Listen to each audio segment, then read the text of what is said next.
yagize atya afata umuhungu we w'imfura witwaga Jeni, arangije amubwira ati wowe kuko uri imfura ari we ndongozi y'abankomokaho, nkuraze iki gihugu cyitwa ubudaha n'ubwishaza kugira ngo uzanzungure ku ngoma. Hanyuma afata umuhungu we wundi w'ubuheta witwaga Gihunde, ati wowe ambuka ikivu ugende kuri wa butaka ubuhangemo igihugu. Aragenda koko ajya guhanga ubutaka mu gihugu cyitwaga Ubuhunde. Ubuhunde bwari buherereye muri Kivu ya ruguru, ni ukuvuga ku butaka bwa kilometero kare 59,000. Intara ya Kivu ya ruguru muri Repubulika ya Demokarasi ya Kongo yahanzwe n'umugabo witwaga Gihunde cya Rurenge w'umusinga wakomokaga ino gakondo burya yabo na hariya mu karere ka Rutsiro.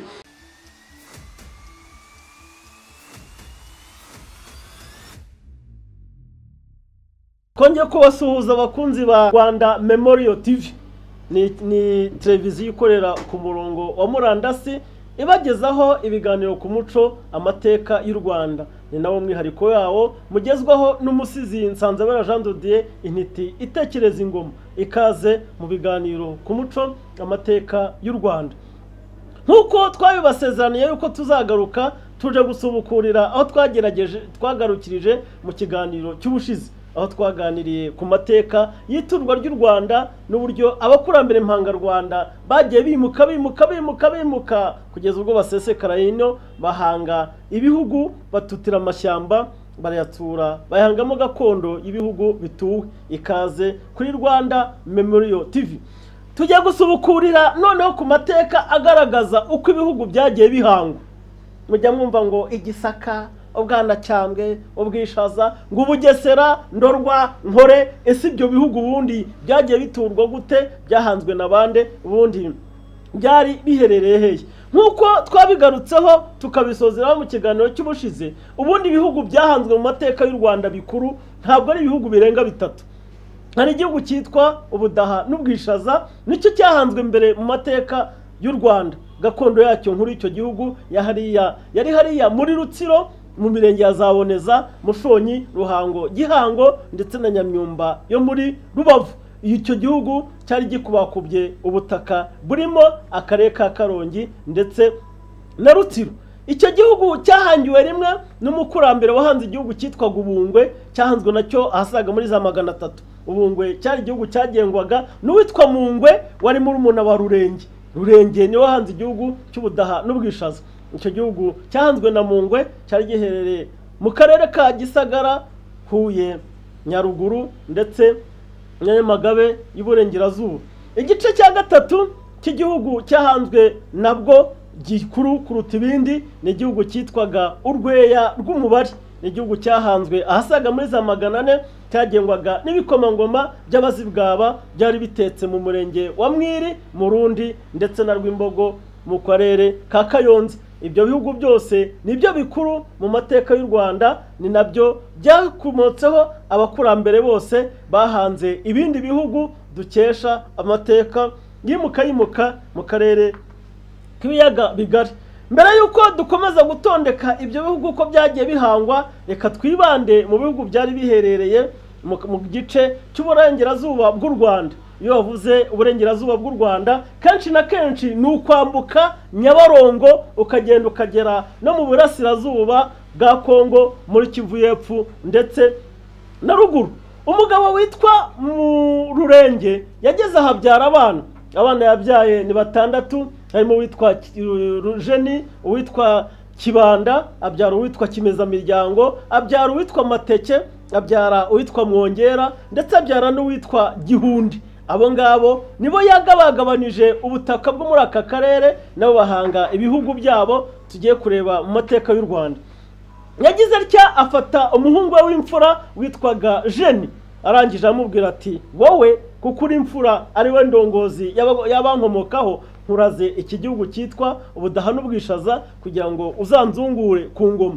Hanyuma afata umuhungu we wundi w'ubuheta witwaga Gihunde, ati wowe ambuka ikivu ugende kuri wa butaka ubuhangemo igihugu. Aragenda koko ajya guhanga ubutaka mu gihugu cyitwaga Ubuhunde. Ubuhunde bwari buhereye muri Kivu ya ruguru, ni ukuvuga ku butaka bwa kilometero kare 59,000. Intara ya Kivu ya ruguru muri Repubulika ya Demokarasi ya Kongo yahanzwe n'umugabo witwaga Gihunde cya Rurenge w'umusinga wakomokaga ino gakondo burya yabo na hariya mu karere ka Rutsiro. Afata undi muhungu witwaga Kimezamiryango ati nawe genda umanuke mu Rwanda rwo hagati wegerane na so wanyu Bungwe na Komungwe ahangama igihugu akita Nduga. Ntibyateye kabiri Kimezamiryango murumuna we witwaga Kibanda amwambura ingoma ahanga igihugu gikomeye cyane kitwaga Nduga y'Ababanda bakomoka kuri Kibanda cya Rurenge. Icyo gihugu cyahanzwe asaga muri za 450 gihangwa mu karere ka Kamonyi, Muhanga, Ruhango ndetse na Nyanza. Agira atya afata undi muhungu we witwaga Mwongera ati wowe ambuka ujye hakurya ya Nyabarongo. Araza ahanga igihugu cyitwaga Ubwanacyambwe bwari buherereye kugeza na n'ubu mu karere ka Nyarugenge. Ugafata Kicukiro, Gasabo y'Amajyepfo na Rwamagana y'Iburengerazuba mwahoze komini Gicumbi. Gakondo nkuru y'imiryango y'Abongera ni mu mudugudu wa Nyirabwana hariya mu kagari ka Kibagabaga umurenge wa Kimironko. Ibyo bihugu uko ari bingahe nibyo byahanzwe mu mateka y'u Rwanda, bihanzwe n'abakomoka kuri Rurenge. Rurenge yari afite abagore babiri, umwe witwaga Nyirabasinga undi yitwaga Nyirabwanacyambwe. Nyirabwanacyambwe rero niwe wahanze igihugu afatanyije n'umuhungu we bahanga igihugu cyitwaga Ubwanacyambwe. Mwongera akitirira nyina, naho nyina w'Abasinga nako Nyirabasinga umugore wundi wa Rurenge niwe wabyaye Kibanda, abyara Kimezamiryango, abyara Amateke ndetse abyara na Gihunde. Ibyo bihugu urumva yuko imiterere yabyo ukurikije uko u Rwanda ruteye byari byihariwe n'Abasinga ndetse n'imiryango ibakomokaho. Nguko uko ushobora kugenda muri ibyo bihugu za Karongi, za Rutsiro, ugasanga ibyo bihugu byose bituwe n'Abasinga. Nuko bamaje guhanga ibyo bihugu, bimaje gukomera, bihanzwe n'abakurambere ndetse bihangwa n'abana babo, ariko byageze aho n'abuzukuru nabo bahanga ibihugu. Twavuga yuko abakomoka kuri Rujeni, abakomoka kuri Kibanda, abakomoka kuri Mwongera ndetse n'abakomoka kuri Mungwe bageze aho nabo barema gakondo zabo z'ibihugu. Aka karere kagwirwamo n'ibihugu 16 bikomoka ku Basinga. Uwitwa Mungwe yabyaye Karama ari nawe ukomokaho Abanyakarama, witiriwe uriya murenge wa Karama wo mu karere ka Huye, bitewe nuko igice cy'Uburasirazuba ndetse kigana mu Rwanda rwo hagati cyari kihariwe n'abandi. Umuhungu wa Mungwe witwaga Karama yabuze aho yinyagamburira, ahitamo kwambuka Akagera agenda gutura muri Ngozi na Kayanza mu Burundi. Niyo mpamvu uzabona mu mateka y'u Rwanda Abanyakarama batuye cyane mu gihugu cy'u Burundi kuko niho bagiye bororokera. Uwitwa Kibanda cya Rurenge watwaraga Nduga y'Ababanda yari igizwe na Kamonyi, Muhanga, Ruhango na Nyanza. Nawe aragenda umwana we witwaga Muhoma yambuka Nyabarongo ajya hakurya ahanga igihugu cyitwaga Ubuhoma. Ubuhoma kugeza ubaho bwari buherereye ni hariya mu mirenge ya Cyabingo ndetse no muri za Shyira, ukagenda ukagera muri hakurya hada muri Rurembo mu karere ka Nyabihu. Nuko uwitwa Mwongera nawe aragenda umwana we ahanga ikindi gihugu cyitwaga Uburiza, agihanga mu karere ka Rulindo ndetse na Gakenke. Ubwo Abongera baba bagize ibihugu bibiri mu mateka y'u Rwanda. Nuko Kibanda nawe arongera bya undi muhungu amwita Mukonya nawe ahanga igihugu hariya muri za Gatonde kugera za Mugunga, ugafata nariya na za Busengo, aho hose bahanga igihugu bakita Ubuhoma. Ubukonya barazamuka bagera muri Musanze, witwa Muguyane wa Kibanda ahanga igihugu cyitwaga Rwankeri y'Abaguyane kiraya muri Musanze hagati, cyari mu mirenge ya za Muhoza, za Musanze ndetse na za Nkotsi na Remera. Undi muhungu witwaga Mirindi aragenda ahanga igihugu cye akita Rwankeri y'Abarindi. Uwo ni Mirindi ya Kibanda. aho yahanze icyo gihugu ni hariya mu mirenge ya za Busogo ndetse kugera na za Mukamira. Ababanda nibo bahanze n'igihugu cyitwaga Uburera cyayegayegaga mu nkengero z'ibiyaga harimo za Karisimbi, Sabyinyo kugera hirya za Bugeshi na za Kabatwa ku mupaka w'u Rwanda na Kongo. Ababanda kandi nibo nahanze n'igihugu cyitwaga Ubugoyi giherereye mu karere ka Rubavu. Ababanda mu mateka y'u Rwanda nibo bari bafite ibihugu byinshi, ibihugu bigera mu 8 muri 29 ariko bakaniharira 1/2 cy'ibihugu 16 abasinga bari bafite mu mateka y'u Rwanda. Nguko uko abakurambere b'abasinga bagiye bahanga ibihugu muri aka karere kugeza ubwo bibaye ibihugu 16 bigengwa n'abasinga n'imiryango migari ibakomokaho. Nuko abazigaba nabo ntabwo bigeze bateba mu guhanga ibihugu. Igihugu cyabo gikuru ngira ngo nakibabwiye. Nyuma yaho uwitwa Kazigaba yaragiye abyara abana. Umukuru muri bo yitwaga Kabeja. Kabeja amuraga igihugu cyati wowe uzansigarira kuri gakondo y'urweya rw'umubare. Abyara n'undi abyara n'undi muhungu w'ubuhetabwe witwaga watwaraga igihugu cya Karagwe, aragenda agihangayo kirakomera gishinga imizi n'imiganda. Uwo muhungu wa Kazigaba niwe witwaga Ruhinda amaje guhanga icyo gihugu arakura aroroka. Nyuma yaho umwana we aragenda ahanga n'ikindi gihugu muri Nkore, niyo mpamvu mateka y'u Rwanda yitwaga Nkore y'Abahinda. Ntabwo yarekeye aho ngaho, uwitwa Ruhinda abyara n'uwitwa Muzirankende abyara Mugesera nawe arambuka aza hakuno y'Akagera ahanga igihugu cyita Igisaka mu Kinyarwanda bivuga ishyamba ry'inzitane.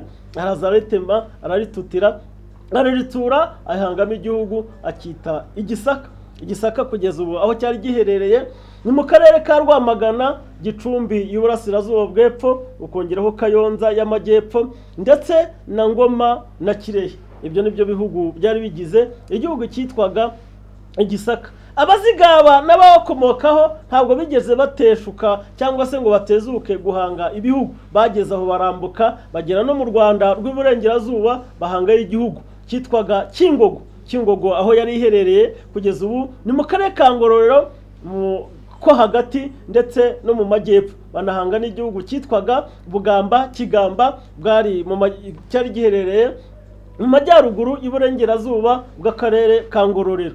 Nanone ntabwo bigeze bahagarara, bafashe abuzukuru babo b'Abagesera baraza nabo barambuka bahanga igihugu cyabo cyitwaga Ubushiru aho cyari giherereye ni mu mirenge ya Jomba, ukongeraho Karago ndetse na Giciye mu karere ka Nyabihu. Uko niko Abazigaba nabo badukiriye aka karere bakagahangamo ibihugu bagashinga imizi n'imiganda. Bigeze aho abakurambere mpanga Rwanda b'Abanyiginya nabo bigeze kugera ubwo barekaho kuba mu busembere bwari bumaze imyaka 360 babamo mu ngoma y'Urweya, nabo baraza bahanga igihugu cyabo bakita Gasabo mu mateka y'u Rwanda uko yari imeze nk'ikirwa aho yari iherereye kugeza ubu ngubu ni mu mirenge 6 yo mu karere ka Gasabo, ukongeraho n'undi umwe wo muri Rwamagana, no kuvuga mu mirenge ya Nduba, Bumbogo, Rutunga, Gikomero, Rusororo na Ndera, ukongeraho